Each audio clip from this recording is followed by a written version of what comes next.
Imhotep Becanefer, de nouveau, le bienvenu sur le plateau de l'Académie de la culture noire kémétique. C'est l'Eneb Geke Lama Zulu Kufu Imhotep Atumra de l'Académie du Père Ankh M. Teuti. Aujourd'hui, je viens à vous pour une redondance. Il y a quelques temps, j'ai lancé un examen, une analyse et j'ai lancé des prévisions. En parlant de la monarchie, dans le Père Ankh M. Teuti, nous sommes allés en profondeur dans la thématique de la monarchie. La monarchie africaine, nous avons parlé de la monarchie Kouch, Kamite et Congo, nous avons parlé de la monarchie occidentale, l'expérience, et nous avons parlé de l'éminence, pourquoi il était important pour nous considérer sur le plan de vue analytique et factuel le retour à la monarchie. Aujourd'hui, nous allons commenter certains événements qui sont palpables à la main avec notre mout Kanecher Kouti Necher, Kanefer Kouti Nefer. Nous allons justement prendre ici, publié par le journal Royal Central de l'Angleterre, où on parle du retour de la monarchie en Italie. Okay? Les prétendants italiens annoncent le retour de la monarchie en Italie, c'est-à-dire l'héritier au trône, et c'est bien indiqué, c'est bien indiqué ici, l'héritier au trône italien, le prince Emanuele Filiberto, a annoncé le retour de la monarchie en Italie et s'est adressé au peuple italien jeudi soir. C'est passé par la télévision officielle, une des télévisions officielles italiennes, Mediaset. Mediaset a dit interrompre leur programme normal de la journée pour passer les communiqués officiels de la royauté, c'est-à-dire la télé nationale a interrompu leur programme normal pour passer les messages. Et il est dit, le prince lui-même à ces mots dit que c'est une grande nouvelle et surtout il est temps. Il dit ici il est temps. The time is coming. It is a duty to me, but also a great honor to announce to the imminent return to the royal family. Le temps arrive, c'est mon rôle et c'est à moi de vous annoncer que le retour de la famille royale est arrivé. Mais maintenant, cela va à cheval. Quelqu'un m'attribuerait le nom des prophètes. Ce n'est pas de la prophétie, c'est de la mathématique. Ce n'est pas de la prophétie. Je n'ai rien prophétisé. C'est la mathématique appliquée à la société. En fait, pratiquement tous les membres de la famille Savoy, la famille royale, avaient été bannis pour entrer l'Italie en 1948. Oui. Mais cette loi a été enlevée déjà depuis 2002. Ouais. Et dans 2002, c'était la première année que les royaux italiens Vittorio Emanuele est rentré pour revoir le trône, donc pour rentrer en Italie. Depuis 2002, ouais. Et donc, vous voyez ici, nous avons dit que la monarchie en Europe était quelque chose qui avait été, comment on dit, caché. Les pouvoirs cachés. Quand on parle du pouvoir caché, c'est la monarchie. Alors, j'ai aussi souligné à dernières émissions que dans la royauté occidentale, il y avait des branches. Il y avait la royauté catholique et il y avait la royauté protestante qui se sont changées des positions. Alors, quand on voit les États-Unis, par exemple, quand on voit l'Italie, par exemple, Vittorio Emanuele et la royauté Emmanuel avait perdu le pouvoir au profit d'une autre royauté qui, lui, ne s'exprimait pas à travers le contrôle direct. S'exprimait plutôt à travers les contrôles politiques. C'était toujours une royauté qui a toujours été présente. Maintenant, cette royauté-là a perdu parce que le modèle de gestion politique démocratique a échoué. Les peuples en Italie est en train de mourir de faim. Personne ne reconnaît plus la position et la légitimité des politiciens. C'est quoi l'alternative? La royauté ancienne rentre. Oui. Je pense qu'il est très important de vraiment lire les mots par mot écrits dans cet article. Cet article a été publié le 15 novembre 2019 et aujourd'hui on est le 15 novembre 2019. Et c'est vraiment important parce que c'est tellement très beau de voir que sur Facebook, il a été posté, donc on voit qu'il a été posté, on le voit comment il parle, c'était le 14 novembre 2019 vers 20h, et c'est là qu'il a adressé son peuple, il a parlé directement. Et il faut voir derrière lui, il faut voir... C'était hier, donc hier, c'était hier. On ouais. parle d'informations qui étaient hier. Il y a pas, la semaine passée, si je me rappelle très bien, c'est quand on a fait l'émission pour parler du retour de la royauté. Et aujourd'hui, déjà, on voit que il y a lui qui revient. Et moi, j'aimerais qu'on puisse lire mot par mot ce qui a été écrit dans cet article. Moi, je vais le lire et toi, tu vas traduire en français. Okay. Comme ça, les gens vont comprendre qu'est-ce qu'il a dit dans son petit speech, donc quand il a parlé, quand il a adressé... Dans son petit discours. Dans son petit discours. Alors, voilà ce qu'il dit. Good evening to all Italians. Bonsoir à tous les peuples italiens. I have a duty to officially announce the return of the royal family. J'ai la charge, j'ai la responsabilité de vous annoncer les retours au pouvoir de toute la famille royale italienne. It is time to return to ensure the peace, confidence and elegance that are needed more than ever today. C'est le moment de rentrer pour assurer, comment il disait? La paix. Pour assurer la paix, confidence, la confiance, elegance, l'élégance that are needed more than ever today. Dont on a besoin, parlant du peuple italien, aujourd'hui comme jamais dans l'histoire. Guided by a strong sense of duty, Guidé par un sens énorme de responsabilité, the royal family aims to protect civilians. La famille royale a pour objectif de protéger la population civile. And to look to the future with renewed optimism. Et de regarder vers le futur avec un renewed optimism. Avec un optimisme, comment on dit, une aptitude nouvelle. Thanks everyone. Merci à tout le monde. The royal family is coming back. La famille royale est en train de rentrer. Ok. Donc, alors, encore on continue, on dit qu'il a donné pas d'informations sur quand la famille va rentrer. Ouais, il n'a pas dit ça, mais il a dit qu'ils sont en train de rentrer. Alors, a survey by the Instituto Piopoli showed in 2018. Pardon, tu peux recommencer? Non, a survey. Une recherche. By the Instituto. Par l'Institut Diopoli. Showed that in 2018. A montré qu'en 2018. That only 15% of Italians wants the monarchy to return. Ouais. Donc, en 2018, c'est-à-dire en 2010, seulement 15% de la population italienne voulait le retour de la monarchie. Et 8% supportent l'idée d'avoir un roi. Oui, et 8% vous supportez l'idée d'avoir un roi, oui. Mais comme par hasard, aujourd'hui, en 2019, ils reviennent. Ils reviennent, quand même. Comme par hasard, ils reviennent. Parce que c'est vraiment pour montrer comment le travail là a été fait depuis très longtemps. Parce qu'on voit ici, l'histoire c'est quoi? C'est qu'en 1948, on les a chassés de l'Italie. Et déjà en 2002, on les a permis de revenir en Italie. Et 16 ans plus tard, en 2018, ils reprennent les pouvoirs. La population déjà commence à tourner sa tête vers la royauté. Et maintenant, entre 2018, où il y avait que 15 personnes qui voulaient l'idée d'une monarchie, mais en 2019, la royauté s'annonce pour dire qu'on est revenu sur l'Italie et on est là et la royauté va revenir. La royauté va revenir surtout pour garantir. Qu'est-ce qui se passe? Pourquoi les retours à la monarchie en Italie? Parce que le peuple a perdu.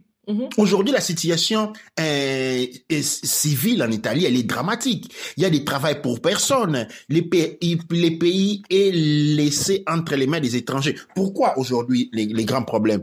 Et je pense que cela sert des moyens à la monarchie. L'Italie est délaissé par tout le monde. Il est délaissé. L'invasion immigratoire étrangère est absurde. Quand l'invasion disons, l'immigration, c'est un business. Les seules personnes qui perdent en Italie en matière d'immigration, ce n'est pas Salvini, c'est le peuple. Tu vois, pourquoi Salvini, qui est un raciste? Aujourd'hui, il y a une publication qui a fait voir que le taux de racisme en Italie est arrivé au-dessus. Au noir sur la route, on leur crache dessus par la route. Et pourquoi? Parce qu'il y a une souffrance. Pourquoi le peuple est délaissé? Tu vois, le peuple est délaissé. Et il y a une manipulation, parce que je suis sûr que la famille Philibert Emmanuel ont joué sur ça. Ils ont voulu faire voir au peuple italien que c'est eux qui pensent à eux. Alors maintenant, le peuple est délaissé. Il n'a aucune confiance à la politique. Ils n'ont fait qu'à détruire les pays, législation après législation. Maintenant, qu'est-ce qui reste? Il ne reste plus qu'une seule alternative. Il ne reste qu'une seule alternative. Un coup au cul à Cavour et la monarchie rentre, comme dit il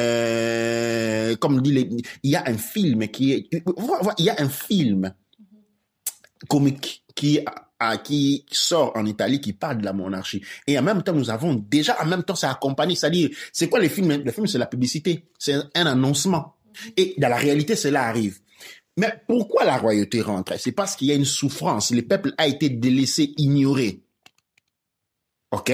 Et la monarchie est en train de rentrer. C'est le même sentiment qui m'anime vers la monarchie Kush Kamit Congo. C'est-à-dire... La question que je me pose, c'est que la monarchie italienne avait été bannie de l'Italie en 1948 pour des raisons qu'on ne va pas encore entrer dedans. Mais en 2002, on les a accordé de revenir. Pourquoi les monarchies africaines sont toujours bannies de l'Afrique? Oui. Pourquoi on ne se pose pas cette question les monarchies en tant que personne? Parce que imaginons, vous étant des personnes qui sont originaires d'un pays, pourquoi ils ne peuvent pas rentrer? Parce que la plupart des Noirs, la plupart des couches Kamit Congo ne savent même pas qu'ils ont eu des monarchies. Et à part sur les plans de vue historiques, on parle, il y avait un monarque, il y avait Nzingankuvu, il y avait Shaka Zulu, il y avait Sumanguru Kante, Sundiata Keïta. Ce sont des noms, des profils historiques. C'est-à-dire, dans les mentales africains, ils ont existé et puis c'est fini, ils n'ont pas eu de descendants. C'est ce qu'on a essayé de nous faire croire avec Shaka Zulu, pour justifier qu'il y en a plus, que Shaka Zulu n'avait plus des descendants. Mais on se souvient pas que Shaka Zulu avait des frères, qui sont des royaux. Et même si Shaka Zulu était mort, il y avait des contendants à la famille, il avait des sœurs. Okay? Où sont-ils passés tous? Nzingankuvu avait des frères. Où sont la famille de Ninyalukeni, où sont-ils passés? La famille de Sumanguru Kante, de Sundiata Keïta. Et je ne suis en train que de citer quelques-uns. Où sont-ils passés? Exilés. Les premiers exilés, la première diaspora africaine d'exportation occidentale étaient les royaux. Ils ont tous été exilés. Ça signifie quoi, exilés? Effacés de la mémoire collective. Pour les communs des mortels, ces gens-là n'existaient pas. C'est à la limite de la légende. Et aujourd'hui, nous nous rendons compte de l'effectivité, de la nécessité de ces rôles-là.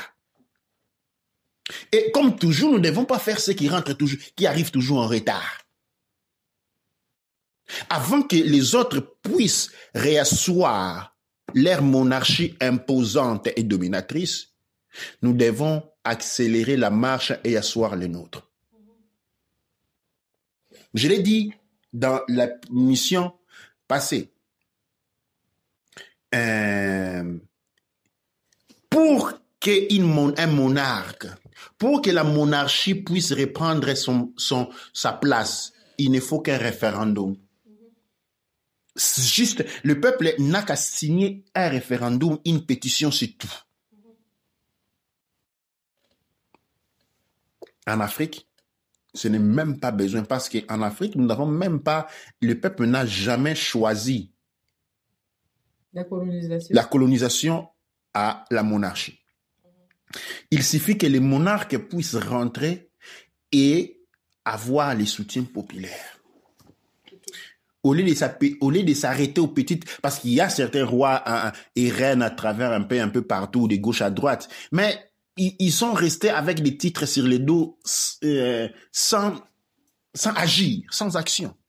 Les soutiens populaires. C'est quoi les soutiens populaires? On doit enseigner au peuple Kouch, Kamit, Congo, qui sont ces personnes, qu'est-ce qu'ils représentent, quel est le pouvoir, quel est réduit et quelles sont les responsabilités. Et à ces personnes-là doivent être enseignées quelles sont les responsabilités parce qu'on dit, comme Victor Emmanuel de Filiberto a dit, the time is here. The time is here. C'est-à-dire, le temps est arrivé. Le moment est arrivé et moi je trouve on a tellement trop de points à regarder dessus, tellement trop d'informations à voir. La diaspora africaine, en regardant ça, c'est la diaspora qui va prétendre d'être des illuminés, des éduqués, qui vont dire non, non, non et tout. Mais la diaspora ne vous dit pas qu'ils habitent dans des pays qui sont régnés par des rois et des reines. Absolument. En Europe. Là, c'est pas un problème. Mais c'est seulement quand ça vient maintenant pour l'Afrique que c'est un problème. Si on regarde l'article, si on lit très bien, et on regarde, c'est qu'il a dit, on examine très bien ces mots. C'est vrai qu'il annonce le retour de la famille royale. Certains vont dire que non, il annonce seulement le retour de la famille royale. Mais attendez, la famille royale est rentrée en Italie depuis 2002. Ouais. Pourquoi il va annoncer le retour de la famille royale 17 ans après? Ça veut dire que si un enfant était né quand la famille royale était rentrée en Italie, cet enfant sera plus ou moins majeur. Ouais. Pourquoi attendre? Ou peut-être c'est ça le point. Peut-être c'est ça le point même. Mais pourquoi attendre assez que pour longtemps pour dire qu'on est revenu pendant qu'ils sont revenus depuis 2002? Et même pas ça. Si la famille royale n'a pas un pouvoir politique, quel pouvoir ils ont eu pour séquestrer une chaîne qui n'est pas reliée à l'État ou quoi que ce soit? On prend la chaîne et la chaîne directement annule ce qu'elle devait faire pour faire passer ce truc-là. Imaginez-vous un peu, vous avez une chaîne. La chaîne, elle n'est pas régie par les politiciens ou quoi que ce soit. C'est une chaîne télévisive. Ça peut être une chaîne de l'État, mais ça appartient pas au président, ça appartient pas à la communauté. Ça peut être une chaîne de Berlusconi, mais encore une fois, ça appartient pas directement à lui sous sa fonction de l'État. Ça appartient à lui en tant qu'individu. Ça peut être la chaîne de Donald Trump aujourd'hui, mais ça appartient à lui comme individu, pas à l'État. Pour que il puisse avoir un announcement comme ça qui fait bloquer une chaîne pour que la chaîne ne montre pas ce qu'elle devait montrer avant, ça doit être un annoncement officiel d'un département, soit de la santé, de l'État, mais un annoncement officiel qui non seulement affecte tout le peuple italien, mais aussi qui est connecté au gouvernement italien. Et c'est comme ça qu'il peut maintenant venir sécrétionner une chaîne et la chaîne arrête ce qu'elle devait faire pour faire passer le message, pour que tout le monde puisse voir le message à la maison au même moment. Donc, quand on regarde très bien et quand on regarde quand on sait bien voir en dessous des lignes, on voit que oui, la famille italienne, elle est rentrée depuis 2002 et depuis plus de 2002, les gens savent que la famille royale italienne, elle est rentrée. Mais pour qu'ils puissent venir devant la télévision et parler, ils ont dit c'est construire, s'assurer. Voilà, c'est vraiment un travail qui a été fait pendant plusieurs. Et ça, c'est juste une étape. Les prochaines étapes sont encore à venir. Ouais. Les prochaines étapes sont encore à venir. Et là, je me retourne encore dans le monde africain, Camille, Kouch, Congo. Il y a un système monarchique. Nous avons des monarques, des descendants des monarques. Je vais vous rappeler que Emmanuel Filiberto, lui qui est ici, quand je lis ici, Emmanuel Filiberto, en fait, il est le petit-fils de l'ancien roi régnant, Umberto II.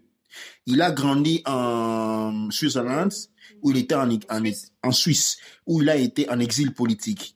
Parce que tous les hommes de la famille royale ne pouvaient pas rentrer dans le territoire italien. Okay? Son père était Vittorio Emanuele, le prétendant de la trône. Alors, vous voyez, c'est quelqu'un qui a grandi à l'étranger. Et puis, ils sont rentrés. Ils rentrent à connaissance de ce qu'ils sont.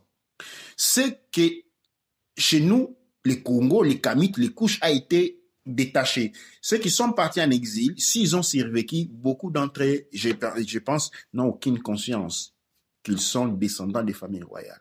Ils se sont perdus complètement dans la mer, complètement offusqués. Mais pour ceux qui les sont, ce qui est plutôt important, je voulais dire, c'est que il y a une chose que j'ai dit, que je vais répéter ici.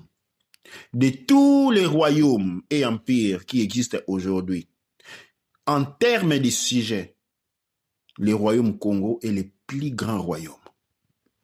Les sujets Congo sont partout, composent toute l'Afrique centrale, composent toute l'Amérique du Sud et d'autres territoires que je n'ai pas cités. Les plus grands. Maintenant, nous devons réanimer la conscience monarchique. Nous devons nous dire, nous ne sommes pas des Africains, nous sommes des sujets de la couronne Congo. Il y a des sujets de la couronne Kush, Kamset et Kamit. Nous devons réclamer ces droits. Nous devons renforcer cette conscience d'être pour pouvoir nous en sortir. Cela est imminent. Les positions sont en train d'être prises. Et nous ne devons pas continuer à dormir. C'est-à-dire, nous ne pouvons pas, comme dit mon petit frère Zamunda, continuer à faire un rêve qui est plus long que le sommeil. C'est-à-dire, tiens, comment mon petit frère Zamunda dit toujours cela. Il faut pas faire un rêve qui est plus long du sommeil lui-même. Nous devons nous réveiller parce que des importants éléments des importantes transformations sont en train d'être pris. Maintenant, ceux qui sont les combattants généraux, la diaspora, il y a un problème à la diaspora. C'est la diaspora qui prétend être anglais, ça signifie être siégé à la couronne anglaise. Pour passeport italien, siégé à la couronne italienne. Des faits, par la colonisation. Mais attention, les régimes qui ont accordé les passeports à la diaspora africaine vivant en Europe sont des régimes politiques décadents. Une question que je vous pose. Si la monarchie reprend le pouvoir, et nous connaissons la nature de la monarchie occidentale, cette monarchie apprenant le pouvoir annule toutes, parce qu'elle en a le pouvoir, les événements et tous les accords pris sans son accord. Et donc les titres de nationalité tombent tout de suite. Oui, mais il ne faut même pas aller très loin. Il faut regarder aujourd'hui en UK, il y a un très grand problème. On appelle ça le Windrush Generation. C'est quoi? La génération Windrush. Windrush, c'était le nom d'un bateau qui a pris... c'était un bateau ou un type de bateau. On appelait ça Windrush. C'était plusieurs bateaux qui venaient vers la Jamaïque et toutes les colonies. Vent rapide, non? Voilà, c'est ça, vent rapide. Donc, ça veut dire que c'était aussi symbolique d'un ère où il y avait beaucoup de bateaux qui venaient du Jamaïque ou des îles, colonies anglaises de ce côté-là, qui venaient vers l'Angleterre ou le UK, le Royaume-Uni. Et qu'est-ce qui s'est passé? Ça prenait des travailleurs qui venaient pour travailler et ce sont des gens qui ont travaillé toute leur vie. Ils ont travaillé toute leur vie. Ils ont payé les impôts, ils ont travaillé toute leur vie, ils ont travaillé, il n'y avait pas de problème.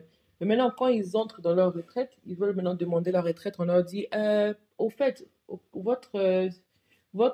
n'avez pas de passeport, vous n'êtes pas régularisé dans le système. D'une manière ou d'une autre, ce sont des personnes qui se trouvent maintenant non enregistrées dans le système, ce sont des personnes qui, du jour au lendemain, se rendent compte que le système ne peut pas donner quoi que ce soit pour leur protection. Ils sont abandonnés à eux-mêmes. Ils sont abandonnés à eux-mêmes après avoir travaillé toute leur vie. Pour la Grande-Bretagne. Et même leur pension, on leur a pas donné leur pension. Leur pension était confisquée, leur travail, c'est-à-dire, on dit, ok, rentrez en Jamaïque. En Jamaïque, vous n'avez aucune place. Vous avez bâti un autre pays, vous n'avez pas bâti la Jamaïque. Des généraux, vous n'avez même pas de contacts. Abandonnés. Alors, ne pensez-vous pas que ça, c'est le sort qui attend toutes les personnes qui se pensent être fidèlement installées, confortablement installées en Occident?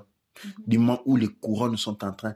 Les mouvements d'extrême droite ont été financés par les couronnes qui devaient reprendre le pouvoir, mettant à côté la législation temporelle qui a été donnée au pouvoir politique. C'est semblant de démocratie. La démocratie a été va être mis au chômage pour la rentrée des monarchies.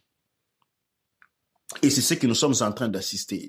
Et il y aura une bataille au cours de cela. Une bataille va s'engager au cours de cela. Une grande bataille va s'attacher. Les familles royales sont extrêmement riches. C'est eux qui ont pillé l'Afrique pendant, généralement pas de l'Europe qui a pillé l'Afrique. Non, c'était les familles royaux. Ils sont extrêmement riches, extrêmement puissants. Et il y aura une bataille qui va s'engager sur cette acrobatie-là.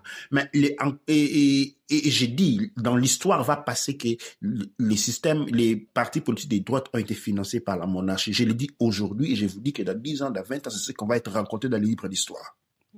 OK? Ou dans les livres jaunes. Dans les livres jaunes. Toujours histoire, ça va être. Mais le point ici marquant est que dans le monde noir, il y a aussi un éveil du point de vue de la monarchie. Nous avons vu la Queen Diambi, nous avons d'autres queens, nous avons un peu des reines que nous avons connues ici, nous avons vu en place. Il y a aux États-Unis dernièrement, j'ai vu mon frère Alpha avec des autres queens, des autres reines qui sont venues du Nigeria, je pense. Et nous avons aussi, dans le monde africain, on voit qu'il y a un mouvement de ces côtés-là. Nous avons vu la reine Diambi avoir fait plusieurs visites autour du monde. Elle a visité, elle a été couronnée reine aussi au Brésil. Elle a été au Nigeria. Elle a été au Ghana. Il y a un mouvement qui insère le mouvement. Mais ce mouvement-là, par rapport à ce qui est en train de se faire dans le monde occidental, est petit. Très petit. Très petit. Et il a besoin du soutien populaire. Il a besoin d'un grand soutien populaire. Il a besoin d'une grande conscience populaire autour du sujet. Et c'est ce que nous sommes en train de faire. Je vous invite à raisonner. Allez rechercher sur Internet. En tout cas, jetons-nous à la chasse de ces familles de la monarchie. Où sont passés les descendants de Nzengankoufu? On parle tout le temps de Queen Nzinga. Jamais j'ai entendu dire qu'elle était veuve et morte jeune sans enfant. Où sont les descendants? Par lignée de sang de la Queen Nzinga. Non, mais il faut juste écouter les histoires. Même quand on parle de Kimpavita, on parle de la vierge Kimpavita, elle est morte sans enfant. Pourquoi elle est morte sans enfant? Elle ne pouvait pas avoir des enfants? Mais la vierge qui est reprise de la littérature catholique était la constellation vierge. Vierge, ça signifie pas ne pas avoir eu des enfants. Vierge, ça signifie la constellation, tout simplement. Tout simplement. D'autant plus que si Marie était vierge à la naissance de Jésus, il avait donné naissance, il ne serait plus une vierge. Je ne vois pas pourquoi on aurait continué à l'appeler vierge quand il a eu un enfant. Et puis dans la Bible, on voit bien que des fois Jésus est approché par ses propres frères. Et pourquoi on aurait commencé à appeler quelqu'un vierge? C'est comme s'il dit quelqu'un, il s'appelle une fille est vierge aujourd'hui à 17 ans, on va la considérer vierge jusqu'à 90 ans. Non, la Marie est appelée vierge par rapport à la constellation de la Vierge. Rien à voir avec Justement, c'est cette chose qui est qu'en Afrique, par exemple, on appelle vierge Kimpavita. Ça veut dire, on dit que Kimpavita n'a pas eu d'enfant. Donc, c'est un peu pour néguer cette descendance. Nier la descendance qu'elle peut avoir. Ouais, ça c'est vrai. Ça, c'est une imposture aussi qui est faite. C'est une imposture. C'est-à-dire, absolument pas, il n'est absolument pas possible. Mais même si on devait dire que, ok, Kimpavita n'avait pas eu de descendance directe, mais c'est que Kimpavita n'avait pas aussi de frères et de sœurs. Son statut spirituel est rendu complètement fille unique, pas de cousins, tout au milieu du monde. Mais tout c'est ça, la descendance de Kimpavita, avec le sang de Kimpavita, où est-il? Qu'il s'agisse de ses propres enfants ou des enfants de ses frères et sœurs, où sont-ils? Où est la descendance de Shaka Zulu? Où est la descendance de Shaka Zulu, directe de Shaka Zulu? Où est la descendance directe de Soumanguru Kante? Où est la descendance directe de Sundiata Keita? Où est la descendance directe de Makoko? Où est la descendance directe de Makoko? Où sont ces descendances? On ne peut pas quand même pas dilater, faire disparaître des centaines de personnes comme ça, disparaître de la face de la terre comme rien. C'est un génocide. C'est impossible. Ils sont là. Et je leur lance une invitation parce que le temps est arrivé. Je lance leur invitation. Votre confrère royal a lancé une invitation. Ouais, votre confrère royal, Vital Emmanuel Philibert Toudé, a dit le temps est arrivé. Parce que quand il a donné l'annonce, il n'a pas donné l'annonce que juste au peuple civilien, il a parlé à tous les autres royaumes, de toutes les autres... Exactement. De se réveiller, c'est ça. L'un d'entre vous est rentré, sortez de vos cachettes. C'est le temps du courage et d'oser. Ce n'est plus le temps à la paire. Sortez de vos cachettes. Réclamez ce qui est vôtre et ayez le courage de réclamer ce qui est vôtre. Je vais passer la parole à notre hôte pour les mots de la fin. Toi, Letia, pour cette discussion qu'on a eue, c'est une discussion très importante. Et moi, franchement, je me dis, on doit se dire aujourd'hui que oui, il a parlé devant le média italien, il a parlé devant le peuple italien, mais pour avoir une arrestation complète du média, que j'appelle une arrestation, ça veut dire ils cancellent tous leurs plans pour montrer cette vidéo. Ça veut dire que c'est pas seulement pour les civiliens italiens, mais c'est pour tous les autres royaumes. C'est le monde entier. C'est un message envoyé à tous les autres royaumes. Dit, moi, je suis rentré. Moi, je suis rentré. Vous, qu'est-ce que vous faites? Vous continuez à vous cacher comme on a... Vous allez rentrer ou pas? Vous allez rentrer ou pas? Vous allez, la descendance de Koko, de Shaka Zulu, de Nzingankuvu, de Makoko, de Sumanguru Kante, de Sundiata Keita. La liste est longue. Qu'est-ce que vous faites? Vous continuez à vous cacher? Ah oui, parce que lui aussi, il a été en exil, il est rentré. Oui, et il est rentré. Donc, c'est un point très important à comprendre. Et je pense que c'est intéressant. Et surtout pour les sceptiques, c'est très bien de voir comment cet argument, il est chaud aujourd'hui. Et regardez aussi par rapport à dans tous les pays où vous êtes, quelle est la réaction de cette action qu'il a fait. Parce qu'aujourd'hui, avec l'Internet, c'était hier et déjà en UK, on a publié ça dans le magazine Royal, qui parle de toutes les affaires des royaux et tout. Donc, c'est ça qui est important de vraiment voir et de revoir notre situation et de voir qu'est-ce que nous, on peut faire, comment on peut supporter ce retour nous-mêmes, là où on se trouve. Douane et Cher. Douane et Cher.